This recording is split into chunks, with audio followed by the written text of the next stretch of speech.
ভিডিওর শুরুতেই আমি কিছু কথা বলে নিই।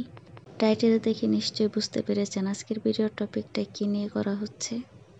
হয়তোবা আমি এখন যে কথাগুলো বলবো সেগুলো অনেকের কাছে ভালো লাগবে, অনেকের কাছে আবার ভালো নাও লাগতে পারে। ব্রু প্লাগটা আমরা অনেকেই পছন্দ করি না, সেটা ধর্মীয় বাধা নিষেধের কারণেই হোক কিংবা নিজের পছন্দের কারণেই হোক।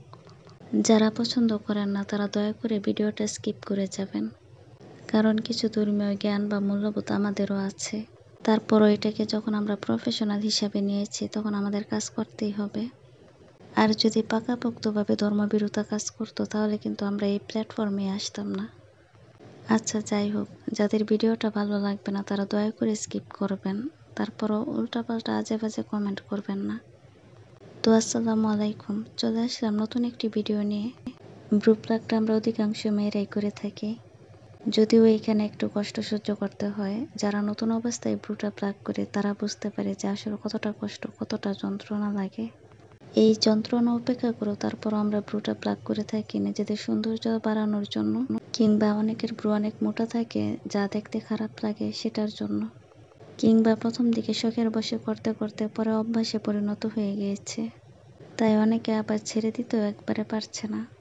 আচ্ছা, যে কোনো কারণে হোক না কেন ব্রুটা কিন্তু মোটামুটিভাবে প্লাগ করা হয়েই থাকে। ম্যাক্সিমামই আমার কাছে আসতো যারা আমার কাছে পূর্বে ব্রু প্লাগ করে গিয়েছে কিংবা অন্য জায়গায় ব্রু প্লাগ করেছে।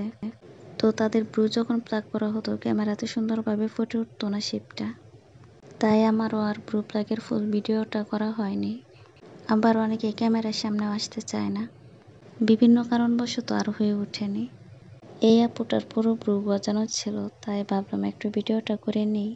আর আপু ক্যামেরার সামনে আসতে রাজি হয়েছিল, তাই ভিডিওটা করা। আর হ্যাঁ, ব্রু প্লাগ করাটা একবার দুইবার দেখে যে শিখে যাবেন এমন কিন্তু না। এটা প্র্যাকটিসের উপর নির্ভর করে যে আপনি কতটা সুন্দর করে করতে পারবেন। এই কাজে যত বেশি প্র্যাকটিস করবেন তত বেশি হাত পরিপক্ক হয়ে উঠবে। পার্লারগুলিতে সবচেয়ে কঠিন কাজ হচ্ছে এটা। দেখতে সহজ মনে হলো আসলে কিন্তু এতটা সহজ নয়।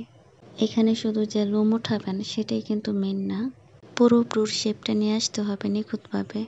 তার উপরে দুইটা ব্রু যেন একরকম হয়, একটা একরকম আর একটা অন্যরকম, দেখতে তখন তো আরও খারাপ লাগবে। নতুন অবস্থায় প্লাগ করার সময় একটা ব্রু মোটা একটা ব্রু চিকন করে থাকে, পরবর্তীতে মোটাটাকে চিকন করা এপাশ ওপাশ করতে করতে ব্রুর নাজেহাল অবস্থা হয়ে যায়। তাই প্রথম দিকে যদি কারো ব্রু প্লাগ করে দিতে চান তাহলে একটু সময় নিয়ে চেষ্টা করবেন, কারণ ব্রুটা অনেক সেন্সিটিভ। ব্রুটা একবার নষ্ট হলে পুরো ফেসের লুকটাই চেঞ্জ হয়ে যায়, তখন দেখতে অনেক খারাপ লাগে। ভিডিও শুরুর কথাগুলো শুনে যদি মনে কেউ কষ্ট পেয়ে থাকেন আমি আন্তরিকভাবে দুঃখিত। সবাই ভালো থাকবেন, আল্লাহ হাফেজ।